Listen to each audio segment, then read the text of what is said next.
তৃণমূল নেতারাই পাচ্ছেন বাংলার বাড়ি যোজনার ঘর। রাজগঞ্জের বেন্নাগুড়িতে পঞ্চায়েত সদস্যের অভিযোগ। জলপাইগুড়ি জেলার রাজগঞ্জ ব্লকের বেন্নাগুড়ি গ্রাম পঞ্চায়েতের আদর্শপল্লী ভেলকিপাড়ায় বাংলার বাড়ি উন্নয়নমূলক কাজকে ঘিরে রাজনৈতিক বিতর্ক তৈরি হয়েছে। এলাকার বিজেপি পঞ্চায়েত সদস্য রোহিণী বর্মন অভিযোগ করেছেন, বেছে বেছে তৃণমূল নেতাকর্মীদের বাংলার বাড়ি দেওয়া হচ্ছে এবং গ্রামে উন্নয়নমূলক কাজ করা হচ্ছে তাকে না জানিয়ে। বৃহস্পতিবার বিজেপি কর্মীদের সঙ্গে নিয়ে সাংবাদিকদের মুখোমুখি হয়ে রোহিণী বর্মন বলেন, তিনি এলাকার নির্বাচিত পঞ্চায়েত সদস্য হলেও গ্রামের বিভিন্ন উন্নয়নমূলক কাজ তার অজান্তেই করা হচ্ছে। তার দাবি, আমাদের পাড়া আমাদের সমাধান প্রকল্পের মাধ্যমে এলাকায় কাজ শুরু করা হয়েছে, কিন্তু সেই কাজের শিলান্যাস করা হয়েছে তাকে না জানিয়েই। এছাড়াও তার অভিযোগ, গ্রামের তৃণমূল কর্মীদের মধ্যে অনেককে বাংলার বাড়ি প্রকল্পে ঘর দেওয়া হলেও অনেকে সেই ঘর তৈরি করছেন না। বিষয়টি নিয়ে ইতিমধ্যে রাজগঞ্জের বিডিওর কাছে লিখিত অভিযোগ জমা দেওয়া হয়েছে বলে জানান তিনি। একই অভিযোগ করেন এলাকার বাসিন্দা জ্যোতিষ বর্মন। অন্যদিকে সমস্ত অভিযোগ অস্বীকার করেছেন বেন্নাগুড়ি গ্রাম পঞ্চায়েতের প্রধান শমীজউদ্দিন আহমেদ। তার বক্তব্য, বিজেপির কোনো কাজ নেই, তাই তারা শুধু অভিযোগ করেছে। তিনি বলেন, বাংলার বাড়ির তালিকা অনেক আগে তৈরি হয়েছে এবং সেই অনুযায়ী কাজ চলছে। পাশাপাশি তিনি বিজেপির সাংসদ জয়ন্ত রায়ের দিকেও আঙুল তুলে বলেন, ভোটে জিতে তিনি এলাকায় কোনো উন্নয়নমূলক কাজ করেননি, অথচ পঞ্চায়েতের তরফে উন্নয়নমূলক কাজ করা হলেও তা নিয়ে অভিযোগ করা হচ্ছে। এই ঘটনাকে ঘিরে এলাকার রাজনৈতিক চাঞ্চল্য তৈরি হয়েছে এবং স্থানীয় মহলে বিষয়টি নিয়ে ব্যাপক আলোচনা শুরু হয়েছে। অনিয়ম বলতে কি, এখানে আমাদের 18, 24, 25-এ যে আমাদের পশ্চিমবঙ্গ সরকার যে ঘর দিচ্ছে 1,20,000 টাকা, সেই ঘরের টাকা অলরেডি আমি দেখতেছি বোধে আমার এর আগে ফার্স্ট লিস্টে 10 জন পেয়েছে, আর বর্তমানে 24 জন রানিংয়ে আছে আর কি, ফার্স্ট লিস্টে পেয়েছে। এখানে যতগুলা ঘর পেয়েছে তার মধ্যে দেখা যাচ্ছে যারা টিএমসির নেতা ওরাই কিন্তু ঘর পেয়েছে, ঠিক আছে। আর সাধারণ 2-4 ব্যক্তি পেয়েছে। এবার যেটা দেখা যাচ্ছে, সাধারণ যারা ব্যক্তি তারা কিন্তু অলরেডি কিন্তু টুকটাক ঘরে কাজ করতেছে। যারা টিএমসির নেতারা এখানে আসেন ঘর নিয়ে বা এখনো টাকা হাফ কিস্তি পেয়েছে বা এর আগে কেউ ফুল কিস্তিও পেয়েছে, তারা কিন্তু ঘরে কাজ কিন্তু এখনো চালু করেননি। হয়তো এটা কি ঘরে কাজ করবে ওরা আদৌ, নাকি এইভাবেই ওরা পাস করে দিয়ে দিবে, সেটা কিন্তু আমাদের অজানা। এবং কি যারা ঘর পেয়েছে তারা সেটা কি হয় যে আমরা ঘর পেয়েছি, আমরা জানতে পারবো তাদের কাছ থেকে, ঠিক আছে। কিন্তু অলরেডি আমাদের খোঁজ খবর নিয়ে দেখি যে আপনারা ঘর পেয়েছেন, ঘরের কাজ চালু করেন। অনেকজনে বলে আমার ব্যাংক অ্যাকাউন্ট খারাপ হয়ে আছে, অনেকজনে বলে আমি এখন টাকা তুলি নেই, মানে এরকম ধরনের অভিযোগ আমাদের জানাচ্ছে আর কি। যারা ঘর পেয়েছে তাদের অবস্থা কেমন? তাদের অবস্থা কি, চলার মতো, কেউ চাকরিজীবী কেউ ব্যক্তি না, ঠিক আছে। পাকা ঘর সবারই আছে, কিন্তু সেটা নিয়ে আমরা হিংসাও করিনি। আজকে হয়তো আপনারা বলবেন যে টিএমসির নেতারা ঘর পেয়েছে, তাহলে আপনারা দিলেন কেন? আমার কথা হলো, আমরা এখানে কেচাল ঝগড়া চাই না। যাদের নাম ছিল লিস্টে, অনেক জনের নামও কেটে দেওয়ানো হয়েছে, যারা পাবার উপযুক্ত তাদেরকে দেওয়া হয়নি। কিন্তু ওদের তো একটা সংগঠন দল জিনিস আছে, ওরা যেটা ভাববে যে এটা আমরা নিবই, ওরা নিয়ে নিয়েছে। আমার কথা হলো, ওরা এখন সুষ্ঠুভাবে কাজটা করুক। ঘর নিয়ে কোনো কাটমান নেই, সেটা তো এখন তৃণমূলের নেতারাই বলতে পারবে। ওটা যারা ঘর পেয়েছে ওরা তো আমাদের কাছে আসেই না।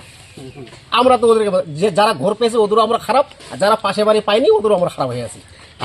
আপনার বুথে এমন কত লোক আছে যারা ঘর পেয়ে কাজ শুরু করেনি? তাও মোটামুটি তো 15-20 জন হবে। মানে 24 জনের মতো পেয়েছে, তার মধ্যে 15-20 জনে হ্যাঁ, কাজের অনেক চালু করে, ওরা প্রত্যেকেই টিএমসি করে। টিএমসি করে। আর যারা সাধারণ ব্যক্তি কয়েকজন পেয়েছে, আবার ওরা কাজ করতেছে। যারা গরিব, যারা কিছু নেই, তারা ঘর কাজ শুরু করছে অলরেডি করছে। যাদের মনে করেন ঘর আছে বা পাওয়ার দরকারও ছিল না, বা তারা দলের সাথে পুরো যুক্ত, বিভিন্ন পদে আছে, তারা কিন্তু ঘরের টাকাতে চুপচাপ আছে।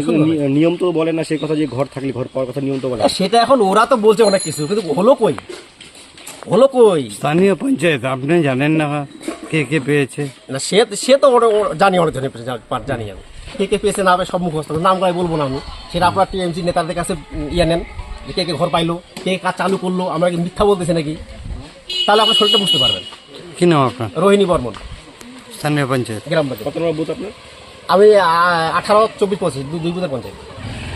সার্ভাইও করেছিল এবং কি এক ব্যক্তি ক্যান্সেল করছে, সেটা করলো এটা অযোগ্যতা, আর বাদ বাকিগুলো যোগ্যতা। কিন্তু আমাদের হিসাবে তো যোগ্যতা না, কিন্তু তাও পয়সা ঢুকছে, কিন্তু কাজ কেউ করতেছে না। আপনাদের মূল অভিযোগ কাজ হবে? আপনাদের মূল অভিযোগগুলো কি আছে ঘরের ব্যাপারে? অভিযোগ কি, আমাদের বুথে যদি এক বুথে যদি 15টা এরকম দুর্নীতি হয়, তাহলে পুরো বীরনগরের মধ্যে 30টা বুথ আছে, তাহলে পুরো রাজগঞ্জে কতগুলো হবে? পাবলিককে এগুলো জিনিস বুঝতে হবে। যারা সাধারণ গরিব, যাদের টিন নাই, তারা ঘর পাচ্ছে না, আর সব যাদের ছাদের ঘর আছে, সে আছে, তারা পাচ্ছে। এইসব জিনিস পাবলিককে দেখতে হবে, বুঝতে হবে। এটাই আমি বলতে চাচ্ছি। ঘর নিয়ে তার মানে দুর্নীতি হচ্ছে। প্রচুর দুর্নীতি।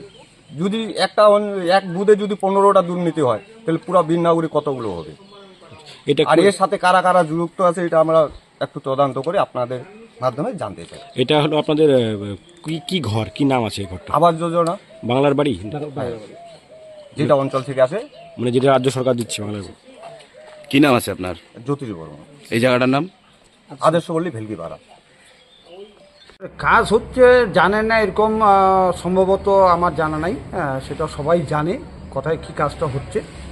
আর ঘরের ব্যাপার যেটা বললেন 2018 সালে সে পঞ্চায়েত হওয়ার 5 বছর আগে ওই এলাকার যে পঞ্চায়েত ছিল সে নামগুলো পাঠাইছে। এখন যদি ওর মনে হয় কোনো নাম ওর বিবেচনাধীন না, সেটাও ব্যবস্থা নিতে পারে। ইতিপূর্বে আমার কাছে যা খবর আছে, উনি কয়েকটা লোকের নামে অভিযোগও করছে। যদি পাওয়ার মতো হবে না, পাবে না, যদি তার সেটা ইনকোয়ারি করবে। অনেকে পাকা বাড়ি আছে, কারি আধিকারিকরা প্রতিটা বাড়ি বাড়ি গিয়ে ইনকোয়ারি করছে। মানুষের প্রতিটা বাড়ির কাছে গেছে, তাদের কি আছে না আছে সব জমিতে তদন্ত হয়েছে। সেটা কেন্দ্র সরকারও অনেক অফিসার আধিকারিক আছে কিন্তু ইনকোয়ারি করে গেছে। সে জায়গায় যদি এখন কেউ পাকা বাড়ি করে থাকে, এমনও আছে অন্যায়ভাবেও কিন্তু অভিযোগ করা হচ্ছে যে এটা তৃণমূলের লোক, এ ঘর পাবে না, অন্যায়ভাবে দেখানো হচ্ছে ওর পাকা বাড়ি আছে, অথচ অন্যায়। বিজেপির তো কাজেই হচ্ছে অন্যায়ভাবে তাদের অভিযোগগুলো, যে মানুষ ঘর পাবে তাতেও বিরোধী করে, কাজ হবে তাতেও বিরোধী করে। কাজ তো কিছু করতে পারে না, শুধু অভিযোগ করতে পারে। অভিযোগ করা তাদের আছে। ওই জয়ন্তরাতে তুমি কোনো কাজ করেনি, বিন্নাগুড়িতে করছে, কোনো তো কাজ করেনি। পঞ্চায়েত সমিতির যারা মেম্বার আছে তারাও তো সেভাবে কোনো কিছু কাজ করতে পারে না। তারা কি আমাদেরকে জানায়? গ্রাম পঞ্চায়েতকে জানায়? গ্রাম পঞ্চায়েতকে আমাদেরকেও জানায় না। সেখানে আমাদের সমাধানের কাজ হচ্ছে, সেখানে আমি ওই বুথেকে উদ্বোধন করছি, সেটা আমরা বলিনি। এটা ঠিক রাজ্য সরকারের টাকায় হচ্ছে, কেন্দ্র সরকারের টাকা হচ্ছে না।